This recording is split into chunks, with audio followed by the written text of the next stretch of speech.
নমস্কার, সৌভিক দাস বলছি। বাচ্চাদের প্ল্যান করার জন্য এলআইসি বেস্ট।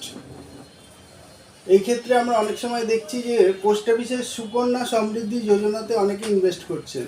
খুব ভালো কথা। বাচ্চাদের পড়াশোনার জন্য অনেক টাকা লাগবে। আর একটা পোর্শন আছে যে বাচ্চার বিবাহের জন্য কিছু টাকা লাগবে।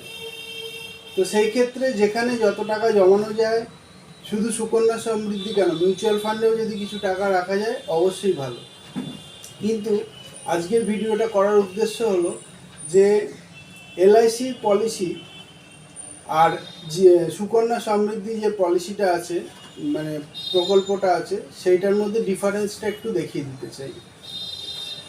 এলআইসি সুকন্যা সমৃদ্ধি যোজনা যেটা আছে, সেটাতে যেটা হয় যে বাবা যদি বাই চান্স কিছু হয়ে যায়, পোস্ট অফিসে সুকন্যা সমৃদ্ধি যোজনাতে ওইখানেই প্ল্যানটা বন্ধ হয়ে পড়ে থাকবে। মানে বাবা হয়তো দেখা গেল যে ৮০,০০০ টাকা জমা দিয়েছেন, তো ওই ৮০,০০০ টাকা প্লাস কিছু টাকা ইন্টারেস্ট দিয়ে টাকাটা ফেরত হয়ে যাবে, আর কিছু অ্যাডিং হবে না। কিন্তু আমাদের এলআইসির যে সুকন্যা সমৃদ্ধি যোজনা আছে, যেটাকে আমরা জীবন লক্ষ্য প্ল্যান বলি, সেটাতে কি হবে, এলআইসি ওই পেমেন্টটা করতে থাকবে। মানে বাবা যদি বলুন ১.৫ লাখ করে জমাবে বলেছেন কি ১ লাখ করে জমাতে বলেছেন, এলআইসি ওই পেমেন্টটা করে দেবে, যেহেতু বাচ্চার বাবা মারা গেছেন।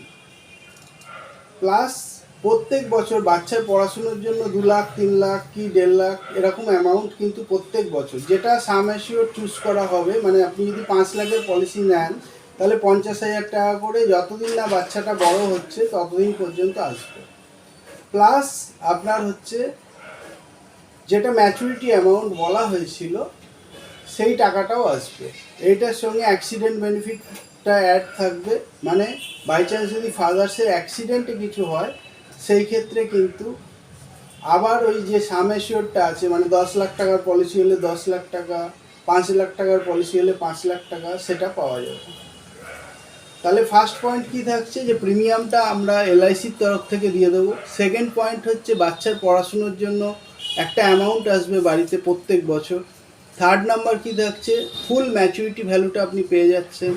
প্লাস তার সঙ্গে 10% এক্সট্রা দিচ্ছে এলআইসি এখন পলিসিটাকে আরও জোরদার করার জন্য। এখন ডিসিশান আপনি নেবেন, এলআইসির প্রকল্পটা নেবেন নাকি পোস্ট অফিসের প্রকল্প নেবেন। অবশ্যই এলআইসি প্রকল্পটা আমার মনে হয় বেটার।